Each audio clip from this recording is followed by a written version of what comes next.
Olá, queridos amigos, queridas amigas, que o Senhor vos abençoe, que o Senhor Deus vos guarde, que a face do Senhor Jesus possa resplandecer em cada um de vocês, que o Espírito de Deus realmente dê entendimento para que todos tenham realmente um dia prazeroso e deleitoso ao lado do Criador do Universo. Vamos estudar a lição? E hoje, sábado 11 de maio, inicia-se uma nova lição, que é a lição de número 7, que ela tem como título Motivados pela Esperança. Esse aqui, ó, Motivados pela Esperança. E o que nós podemos aqui ver nessa lição, que inicia-se hoje, que os apóstolos, os cristãos primitivos, eles consideravam o retorno de Jesus como a bendita esperança, que está lá em Tito capítulo 2, versículo 13, e também em Hebreus capítulo 9, versículo 28. Eles esperavam que todas as promessas e profecias das Escrituras, tanto o Antigo e Novo Testamento, se cumprissem por ocasião da segundo advento, ou seja, a segunda vinda de Jesus, que está lá em 2 Pedro, capítulo 3, versículo 13, e também Isaías, capítulo 65, versículo 17. Pois esse é o próprio alvo da peregrinação cristã, pois todos nós estamos aqui de passagem nesse mundo de pecado. O nosso lugar não é aqui. O nosso lugar é nas mansões celestiais. E todos nós aqui estamos de passagem e nós temos que cada vez mais amar a Cristo e olhar ansiosamente em direção ao futuro, ao dia em que nós deveremos estar aptos, a compartilhar em comunhão face a face, com Cristo, com Jesus.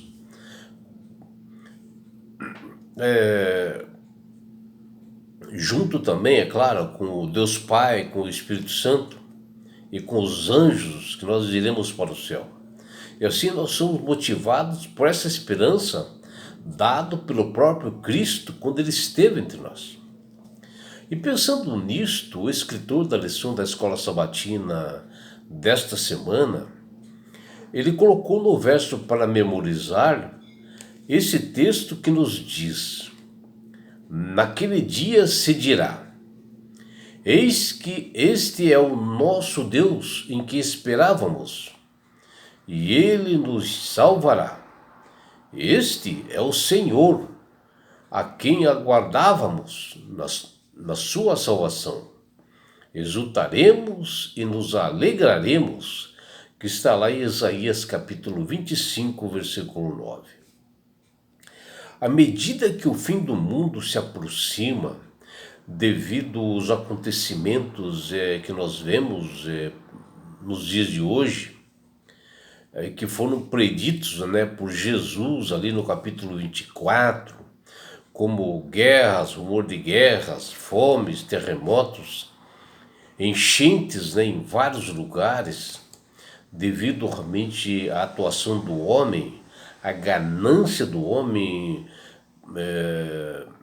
estragando a natureza, que não cuida do lugar em que ele habita, onde o amor de muitos está se esfriando em muitos lugares, que é mencionado ali na Bíblia, para os cristãos fiéis que têm fé, para aqueles que confiam no Senhor.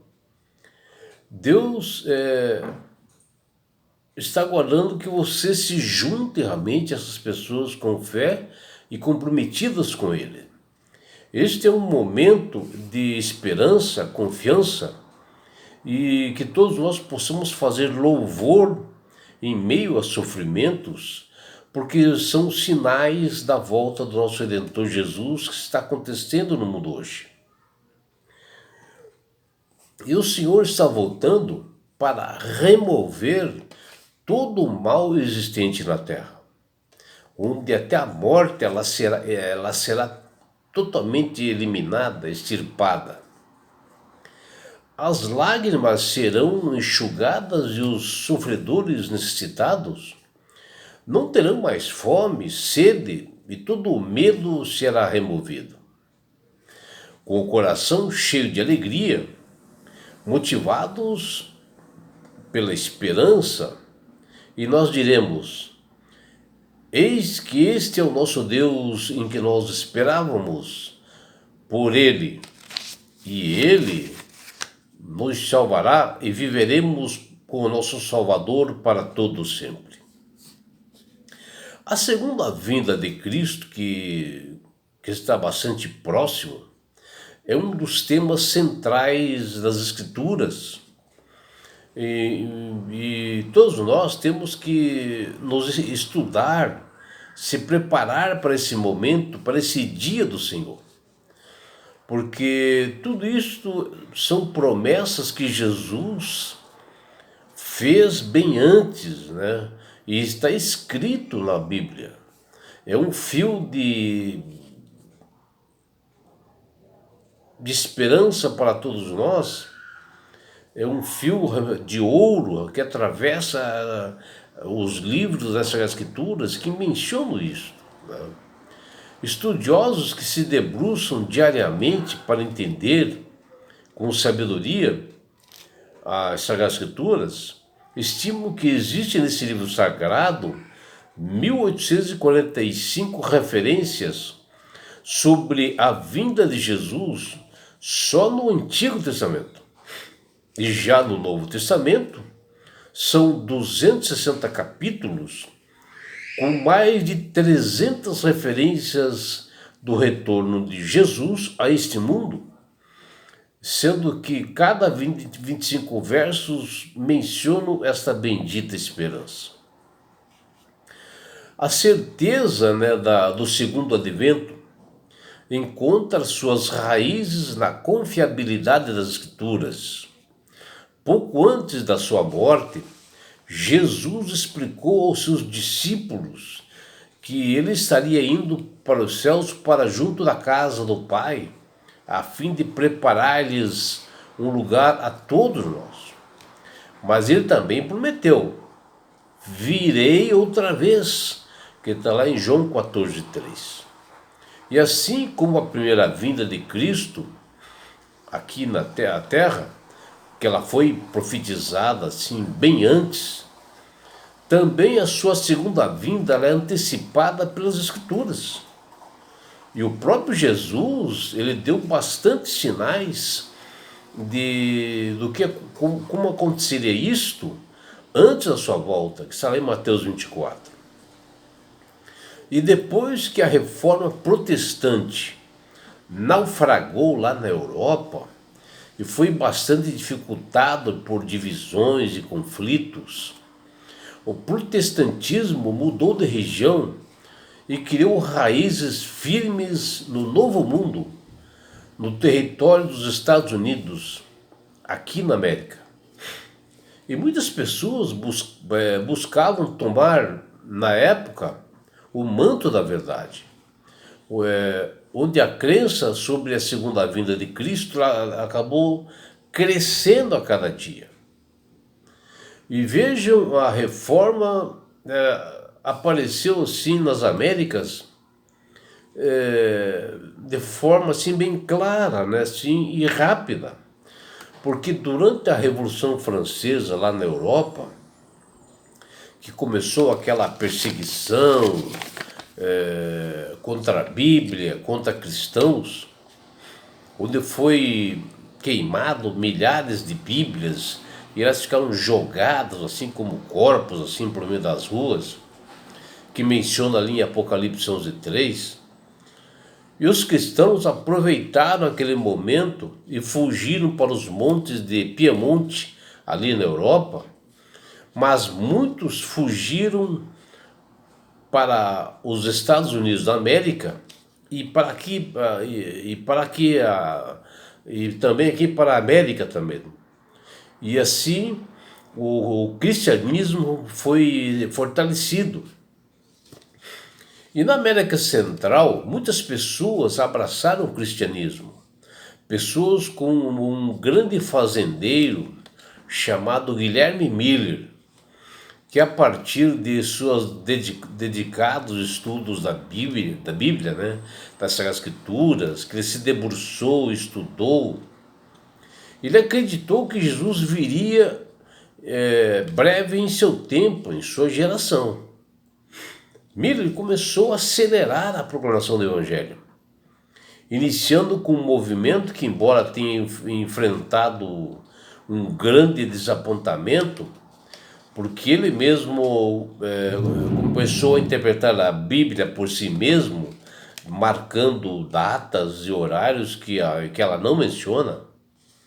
Mesmo assim, ele revelou verdades que permaneceram relevantes para o futuro. E nessa semana, nós estudaremos com detalhes por que a segunda vinda de Cristo tem alegrado muitos corações de crentes fiéis comprometidos com Jesus ao longo dos séculos e como nós devemos nos preparar para esse mais importante evento da história da humanidade, para a importância de nossas vidas.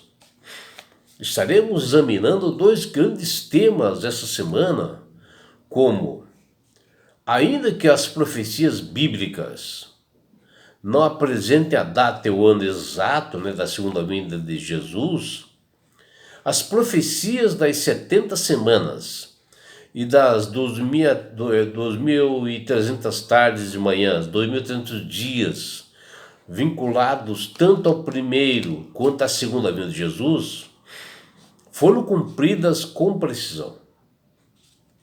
Esse cumprimento rigoroso nos confirma a certeza da proximidade da segunda vinda de Cristo. O segundo ponto que nós veremos e examinaremos, Deus chama as comunidades que observam os estatutos e mandamentos dele a proclamarem, a anunciarem globalmente o cumprimento da profecia mais extensa da Bíblia. Além disso, ele os incumbiu de convocar a humanidade a acolher essa segunda vinda dele, Jesus, que põe fim de maneira definitiva o grande conflito cósmico no universo. E no decorrer dessa semana, diariamente com detalhes, nós veremos também por que algumas pessoas que estão ali na Bíblia deram tanta certeza e que essa esperança aos cristãos ao longo dos séculos continuaram. Nós estaremos dando essa resposta durante essa semana em estudos diários, que está ali em João capítulo 14, versículo de 1 a 3, 1 Tessalonicenses capítulo 4, versículos 13 a 18, Tito, capítulo 2, versículo de 11 a 14. Aprenderemos também que de forma e de que modo Jesus voltará a este mundo, como nós devemos compreender as profecias corretamente. Está lá em Atos capítulo 1, versículo de 9 a 11, Apocalipse 1, versículo 7, Mateus capítulo 24, versículos 27, 30 e 31. E também nós estudaremos quem nos dá a interpretação correta da Bíblia, como é feito e como nós devemos proceder para nós sabermos sobre a segunda vinda de Jesus. E a resposta está ali em Isaías capítulo 28, versículos de 9 e 10, Provérbios capítulo 8, versículos 8 e 9, João capítulo 16, versículo 13, 2 Pedro capítulo 1, versículos 19 até 21. Estudaremos um cronograma de Deus que ocorreu no primeiro advento. E que a Bíblia diz como ela explica tudo isso. Nós veremos como foi isso. Está lá em Marcos capítulo 1, versículo 15, Gálatas capítulo 4, versículo 4, Romanos capítulo 5, versículo 6 e Daniel capítulo 8, versículos 14. Verificaremos também a linha de tempo, né, profético mais longa, e quando foi emitido o decreto para permitir que os exilados, né, os aprisionados de Israel, lá na Pérsia, para que eles fossem libertos e para que eles começassem a reconstruir o templo, que está lá em Esdras, capítulo 7, versículos 7 a 13. Veremos quando começaria todo esse período profético para restaurar o templo, né? E como ocorreu isso para edificar Jerusalém, e que ocorreu até a vinda do Messias, que está lá em Daniel capítulo 9, versículos 25 e 26. E é por isso, meu amigo, minha amiga, que Deus tem convidado todas as pessoas, através do Espírito Santo, para aceitarem a Jesus como Salvador e Senhor. Porque a partir do momento que você aceita Jesus como Salvador, sinceramente, você passa a ser uma pessoa sábia, uma pessoa de entendimento, porque o Espírito Santo começa a trabalhar na sua mente e você começa a manusear melhor as Escrituras. Passa a ser uma pessoa sábia. E tudo fazemos isso motivados por essa bendita esperança, por essa promessa de Jesus. E não é só isso, meu amigo, minha amiga. Quando você aceita Jesus como Salvador e Senhor, você ganha de Deus esse presente que chama-se salvação. E com isto, na grande volta de Jesus, Ele vai levar você, a sua família, todos aqueles que aceitarem a Ele como Salvador e Senhor, Jesus levará todos nós para as mansões celestiais. Um lugar, meu amigo, minha amiga, onde não haverá mais dor, mais morte, mais aflições, não haverá mais perseguições. Você estará no céu. Você terá a oportunidade de ver Jesus face a face. Você terá o prazer de rever seus entes queridos. E sabe por que Deus quer fazer isto com você, meu amigo? Com você, minha amiga? Porque Jesus te ama. Abraços do seu amigo João Carlos Amorim.